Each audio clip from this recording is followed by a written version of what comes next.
கனிமொழி போட்டியிடும் தூத்துக்குடி தொகுதி ஆரம்பத்திலிருந்தே கவனிக்கப்பட்டு வரும் நிலையில் அங்கு போட்டியிடும் திமுக, அதிமுக, தமிழ் மாநில காங்கிரஸ், நாம் தமிழர் கட்சி வேட்பாளர்களின் பிரச்சார வியூகம் எப்படி இருக்கிறது, கள நிலவரம் எப்படி இருக்கிறது என்ற நேரடி தகவல்களை வழங்குகிறார் தலைமை செய்தியாளர் ராஜேஷ்.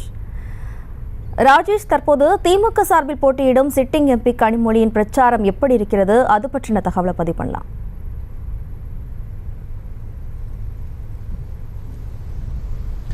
நிச்சயமாக நீங்கள் சொன்னபடி அந்த தூத்துக்குடி தொகுதியை பொறுத்தவரையிலே திமுகவினுடைய துணை பொதுச் செயலாளராக இருக்கக்கூடிய கனிமொழி அவர்கள் தற்போது சிட்டிங் எம்பியாகவும் இருக்கின்றார். அவர் போட்டியிடக்கூடிய அந்த தொகுதியின் பார்வை என்பது மிகுந்த ஒரு பார்வை இருக்கிறது. இந்த தொகுதியினுடைய செயல்பாடுகள் எப்படி இருக்கிறது, மற்ற வேட்பாளர்கள் என்ன செய்கிறார்கள் என்பது குறித்தெல்லாம் ஒரு பார்வை இருக்கிறது. கடந்த 2 நாட்களாக நாம் தூத்துக்குடி தொகுதியிலே இருக்கின்றோம். தொடர்ந்து இந்த தொகுதியில் இருக்கக்கூடிய பல இடங்களுக்கும் சென்று நாம் வருகின்றோம்.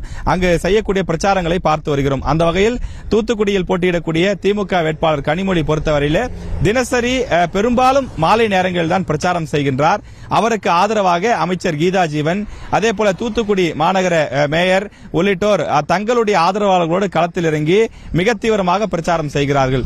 அதே போல அனிதா ராதாகிருஷ்ணன் அவர்கள் அருகில் இருக்கக்கூடிய நெல்லை தொகுதியிலே காங்கிரஸ் வேட்பாளருக்கு ஆதரவாக பிரச்சாரம் செய்து வரக்கூடிய நிலையில் அனிதா ராதாகிருஷ்ணன் அவர்களுடைய ஆதரவாளர்களும் மிக தீவிரமாக கனிமொழி அவர்களை ஆதரித்து பிரச்சாரம் செய்து வருகிறார்கள். கனிமொழி அவர்களை பொறுத்தவரையிலே திமுக ஆட்சி காலத்தில் செய்யப்பட்டிருக்கக்கூடிய சாதனைகள், குறிப்பாக இந்த சமீபத்திய 2.5 ஆண்டுகளில் செய்திருக்கக்கூடிய மக்கள் நல திட்டங்கள், குறிப்பாக விடியல் பயணம், மகளிருக்கு கொடுக்கப்பட்டிருக்கக்கூடிய 1000 ரூபாய், இது போன்ற விஷயங்களை எல்லாம் எடுத்து கூறி தன்னுடைய அந்த ஆதரவினை திரட்டி வருகின்றார்.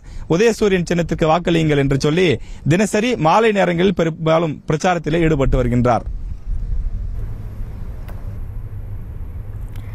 ராஜேஷ், அடுத்ததாக அதிமுக வேட்பாளர் சிவசாமி வேலுமணி பிரச்சாரம் எப்படி இருக்கிறது, அவருக்கான வரவேற்பு எப்படி இருக்கிறது?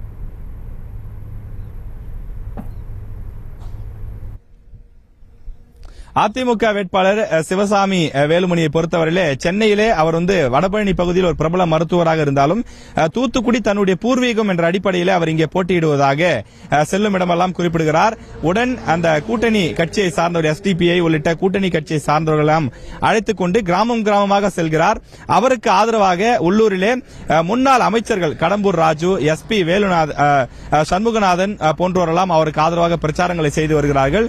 மிக தீவிரமாக பிரச்சாரத்தை முன்னெடுக்கிறார்கள். அவர்கள் பிரச்சாரத்தில் என்ன சொல்றாங்க அப்படின்னா, மாநில அரசு மத்திய அரசுகளுக்கு எதிரான பிரச்சாரங்களை முன்னெடுக்கிறார்கள்.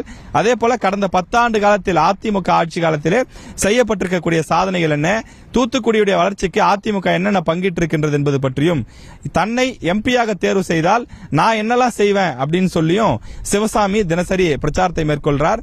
வீடு வீடா போறாரு, பாம்ப்ளேட்ஸ் கொடுக்கிறாரு. தொடர்ந்து இந்த அதிமுக ஆட்சியில் செஞ்சிருக்கக்கூடிய திட்டங்கள்லாம் இதெல்லாம் நாங்க செஞ்சிருக்கோம், தொடர்ந்து என்ன எம்பி ஆக்குனீங்கன்னா நான் இந்த தொகுதியோட மேம்பாட்டுக்காக இதெல்லாம் செய்வேன் அப்படின்னு சொல்லி இந்த பகுதியில் தீவிரமா பிரச்சாரம் பண்ணிட்டு இருக்காரு. அடுத்ததாக பாஜக சார்பில் போட்டியிடும் தொகுதியின் வேட்பாளருடைய பிரச்சாரம் எப்படி இருக்கிறது, அது பற்றின தகவல்.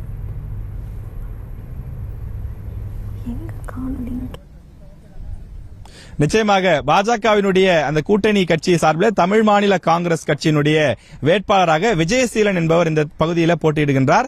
இந்த தூத்துக்குடியை சேர்ந்தவர் என்பதனாலே அவர் தொடர்ந்து பல இடங்களுக்கும் சென்று பிரச்சாரத்தை மேற்கொண்டு வருகிறார். தமிழ் மாநில காங்கிரஸ் மட்டுமில்லாமல் பாஜகவினுடைய தொண்டர்கள், நிர்வாகிகள் என ஒரு பெரிய டீமா பாத்தீங்கன்னா தினசரி அந்த பிரச்சார வாகனத்தில் புறப்பட்டு போறாங்க. பல்வேறு பகுதிகளுக்கும் பிரித்துக் கொண்டு பணிகளை ஆற்றி வருகிறார்கள். அதே போல வேட்பாளர் செல்லக்கூடிய அந்த வாகனம் என்பது ஒரு பகுதிக்கு சென்றால் மற்ற பகுதிகள், மற்ற தொகுதிகளில் சென்று அந்த சட்டமன்ற தொகுதிகளுக்கு சென்று பாஜக மற்றும் தமிழ் மாநில காங்கிரஸ் கட்சியினுடைய நிர்வாகிகள் தனித்தனியா ஒரு டீம் போட்டு தனியா வேலை பார்த்துட்டு இருக்காங்க. நிச்சயமா வெற்றி பெற்றணுங்கிறதா எங்களுடைய இலக்கு அப்படின்னு சொல்லி வேட்பாளர்கிட்ட கேட்கும்போது அவர் சொல்றாரு, தொடர்ந்து 10 ஆண்டு காலமாக மத்தியிலே பிரதமர் மோடி அவர்கள் இருக்கக்கூடிய நிலையில் மோடி அவர்கள் தமிழ்நாட்டிற்கு என்னென்ன செய்திருக்கிறார், இந்திய நாட்டிற்கு என்னெல்லாம் செய்திருக்கின்றார், மீண்டும் மோடி தான் வர வேண்டும், மோடி அவர்கள் வர வேண்டுமானால் நீங்கள் எனக்கு கை சின்ன இந்த சைக்கிள் சின்னத்திலே இந்த இடத்துல நீங்கள் வாக்களிக்க வேண்டும் என்று சொல்லி தூத்துக்குடி வேட்பாளர் விஜயசீலன் இங்கு வாக்கு சேகரித்து வருகிறார்.